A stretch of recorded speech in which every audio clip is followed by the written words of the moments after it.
here for the party. Trust me, we just getting started. The sound, the vibe, I feel so alive. I'm only here for the party. Trust me, we just getting started. Hello and welcome back to the David67 Celtic News YouTube channel, and as you should have seen from that wee introduction, this is going to be a video about the Celtic women's side, the Celtic girls, and so if you don't follow them, this video may not be for you.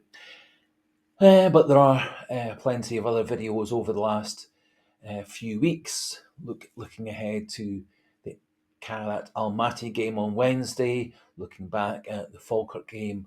We won 4-1 on Friday, and lots of other scouting and profile videos, so do feel free to watch those if you're not a follower of the Celtic women's side.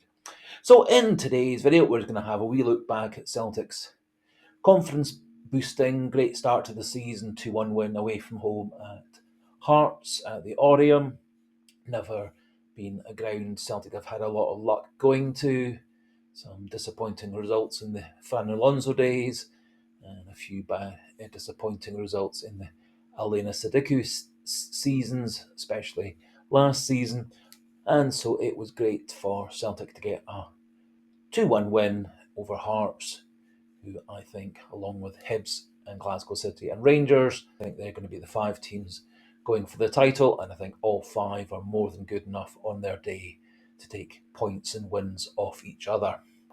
So, first few minutes, Celtic did appear a wee bit nervous, but quickly got into their stride. Elena Sidiku had made 1 or 2 interesting changes to the lineup. In goal started Lisa Rogers, right back Emma Lawton, central defence was Kelly Clark and Claire Walsh, the new signing from Glasgow City, and at left back Lisa Robertson, who had been playing for Hearts last season. She was playing at left back, slightly surprisingly, but she had a brilliant game. In midfield, Momo Nakau, Maria McInerney and Natalie Ross. Natalie Ross playing a wee bit further forward than she did for much of last season. I thought midfield worked very well throughout the game. Out wide on the left, Emma Weston. Out wide on the right, Morgan Cross and Amy Gallagher through the middle, with both Gallagher and Cross both taking chances to go forward to be the main striker, and Amy Gallagher at times dropping into an attacking midfield role, and it was a very fluid setup. Celtic actually looked like they'd taken the lead in the 8th minute, a corner coming into the back post, brilliant header by Emma Lawton. However, the referee had seen a foul that the commentary team, the Celtic players and the Hearts players didn't see, and so unfortunately Emma Lawton's goal was disallowed, as it would have been pretty much a dream start for Celtic. However, Celtic got more and more on top in the game. Some brilliant pressing in midfield and in Hearts' defensive zone, pinned them in. Celtic won the ball back in the left back, left midfield zone, knocked the ball forward to Maria McInerney just inside the Hearts half on the left-hand side of midfield. She knocked the ball in first time to Amy Gallagher. Amy Gallagher, quick first touch, and then brilliant pass in behind the Hearts defence to Morgan Cross, who made a brilliant run behind the Hearts left centre back, and a brilliant unstoppable shot from about 15 yards, beat the Hearts goalkeeper with an unstoppable shot, and Celtic took a very well-deserved 1-0 lead after 21 minutes. In the 25th minute, Celtic probably should have been given a penalty, quite clear tripping up of Emma Weston as she drove into the box again. Hearts defender couldn't quite keep up with her. Weston just about to knock the ball across the goal when the Hearts player slid in from the back, took her out, and then took the ball. Referee must have thought that the ball was taken first, but the replays quite clearly showed Weston was taken down, and then the ball was slid away after that. So Celtic probably should have been given a penalty in the 25th minute. However, 10 minutes later, 35th minute, Celtic did add to their lead. Again, a brilliant bit of pressing work, keeping Hearts pinned in. They tried to knock out the bye kick to the defenders. They lost control. Ball got out to Emma Weston on the left wing. She drove into the box, hit a shot that rebounded back to her off the Hearts blocking defender. She then very cleverly headed the ball over a couple of the Hearts defenders for Natalie Ross, who made a great run coming in off the right side of midfield to flick the ball cleverly over Rachel Johnson, the Hearts goalkeeper, and Celtic 2-0 up. A lead they kept comfortably into half time, and certainly that first 45 minutes Celtic were by far the better team. Some brilliant pressing work from the front three, and some brilliant midfield press and brilliant defending actually from especially Lawton, Robertson and Walsh. And Celtic hardly looked like they were in any trouble after the first 2 or 3 minutes of the game.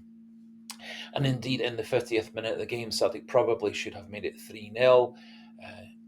Big high ball over the top into the box. Morgan Cross using her pace to get in behind the Hearts defence. I think she probably could have and should have just taken a couple of touches to get herself stabilised and then put it past the goalkeeper. Instead, she tried to take it first time and the ball ballooned over the bar. But I think she did have an extra couple of seconds before the Hearts defence or the goalkeeper could have got in her way. Hearts then admittedly did come more and more into the game. Celtic becoming a bit more and more defensive. I think that largely was due to the fact that Hearts changed their formation, went into a more attacking setup, and so Celtic quite rightly became a bit more defensive to counteract that. Lisa Rogers made 2 good saves in the 57th and 60th minute. Keep Celtic 2-0 up. There was a wee bit of a defensive boo-boo in the 75th minute when Lisa Rogers let a high ball slip through her hands. Happily, Claire Walsh very cleverly was coming in behind her and cleared the ball off the line before there was any danger. Hearts, as I say, kept on the front foot, kept on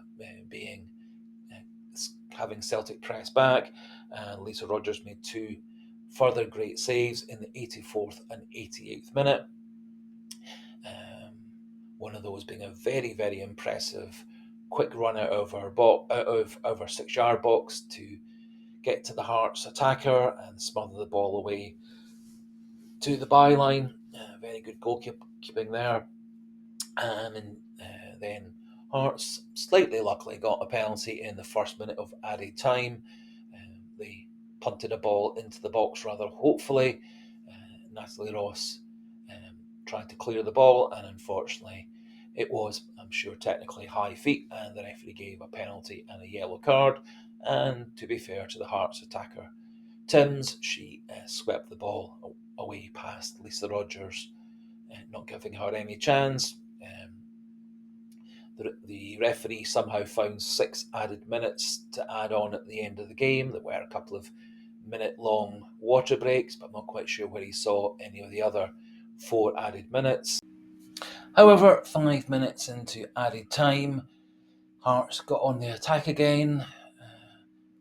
Lisa Rogers had another brilliant save, stopping a net-bound shot, and then Celtic were able to clear the ball up the other end and keep the ball in the Hearts half until after 6 minutes the referee decided to give up and call it a day, and Celtic got a very well-deserved 2-1 win to start the season.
looking at the stats for yesterday's game, the girls had the majority of the possession, 52-48. However, in terms of shots, Hearts had 12 and Celtic had 5.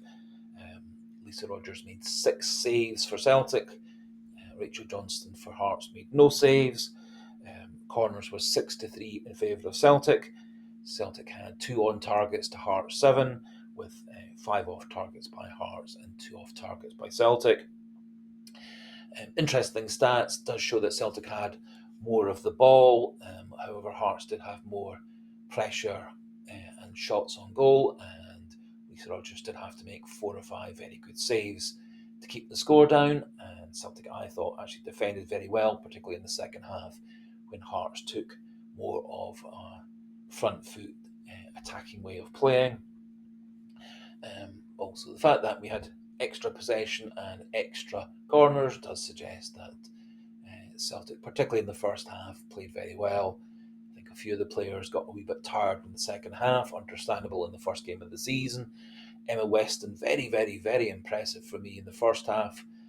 Some great driving runs off the left side, good pace, good strength, good ability to hit the byline and get the ball in or cut inside the box.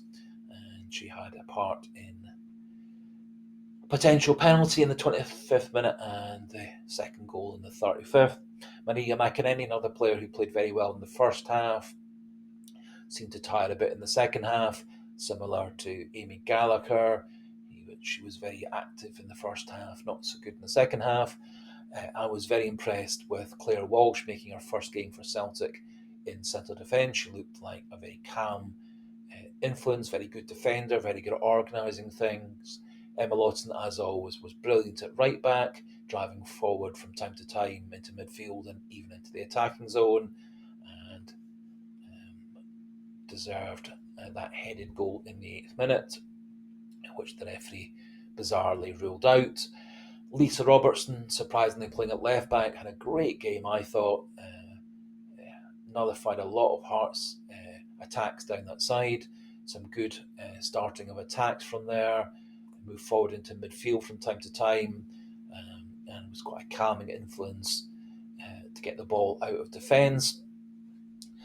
Morgan Cross certainly was one of the performances of the day. She did tend to tire a wee bit towards the very end of the game, but she scored the first goal, set up quite a few other chances, could well have scored that third goal just after half time.